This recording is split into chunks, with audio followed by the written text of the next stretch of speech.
ভারতে বাংলা ভাষায় কথা বললেই বাংলাদেশি ট্যাগ দিয়ে গ্রেপ্তারের প্রতিবাদে কলকাতায় বিক্ষোভ সমাবেশ করেছে তৃণমূল কংগ্রেস। বিজেপিকে ভোটে হারিয়ে আটককাণ্ডে পাঠানোর হুঁশিয়ারি দিয়েছেন পশ্চিমবঙ্গের মুখ্যমন্ত্রী মমতা বন্দ্যোপাধ্যায়। ভারতের পশ্চিমবঙ্গে কলেজপাড়া হিসেবে পরিচিত কলেজ স্ট্রিট থেকে শুরু হয় তৃণমূলের প্রতিবাদ মিছিল। নেতৃত্ব দেন মুখ্যমন্ত্রী মমতা বন্দ্যোপাধ্যায়।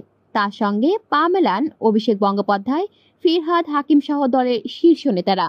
প্রবল বৃষ্টির মধ্যেও হাজার হাজার তৃণমূল কর্মী সমর্থক হাজির হয়েছিলেন এই মিছিলে।